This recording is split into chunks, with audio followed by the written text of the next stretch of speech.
Journée internationale du café, OIC, a été officiellement instaurée en 2015 par l'Organisation internationale du café à l'occasion de l'exposition universelle de Milan en Italie, et elle est célébrée le 1er octobre de chaque année.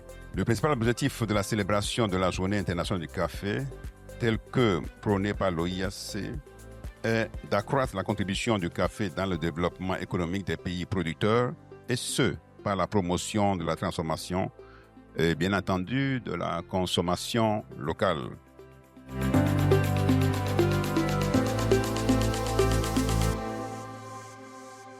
Let us move forward together from plantation to cup, from local initiative to continental transformation, and from raw potential to refined excellence.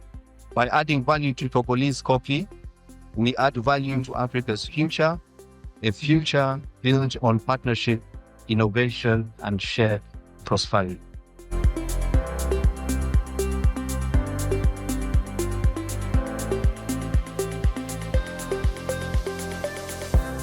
Le café des vertus. Vous savez, il ne faut pas prendre en considération les cas d'exception.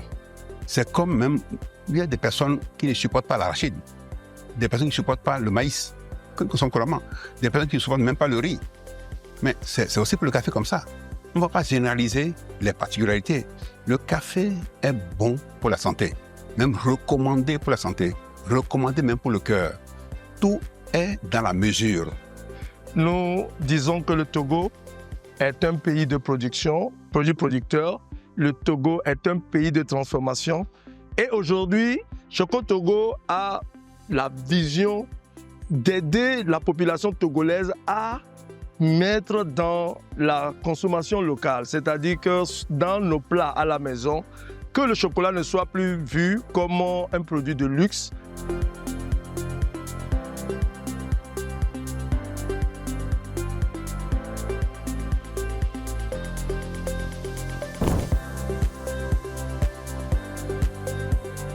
Kawa Togo est constitué de jeunes et de femmes qui sont dans la promotion du café togolais.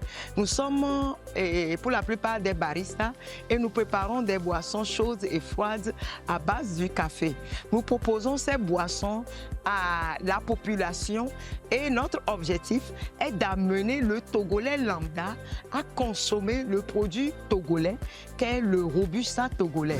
Le marché togolais a été trompé par des produits importés qui sont bourrés de beaucoup d'additifs qui sont nuisibles pour la santé de la population. Donc, beaucoup ont développé une peur par rapport à ces produits-là.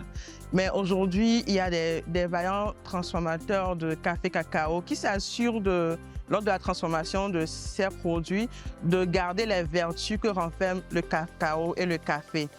Vous avez suivi les transformateurs, certains transformateurs qui nous ont rappelé qu'au début, ils étaient à 10 kilos, maintenant ils sont partis à 10 tonnes, ainsi de suite. Donc c'est un signal fort déjà en direction du marché de la consommation.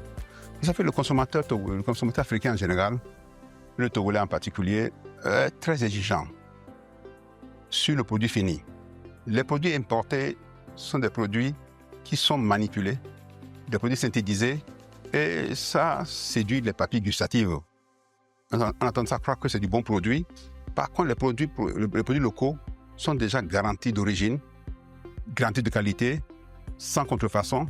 Mais il faut encore que les transformateurs soient mieux formés pour affiner naturellement ces produits et séduire le consommateur pour que progressivement il se détache de ce qui est importé, puisque c'est nous qui produisons, ça va de l'autre côté, ça revient transformé.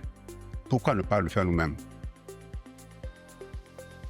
C'est le lieu pour moi de rendre avec déférence un hommage mérité à son Excellence, M. Paul Essouzina Singbe, président du Conseil, et pour sa grande vision de rendre à l'horizon 2030 les filières performantes sur toutes les chaînes de valeur, créatrices de richesses et d'emplois décents et permanents, surtout en milieu rural, à travers une culture professionnalisée, compétitive et durable. Vous savez, vous pouvez tout initier. S'il n'y a pas une volonté politique, une campagne qui n'accompagne pas derrière, ce n'est pas des propos politiciens, c'est réel.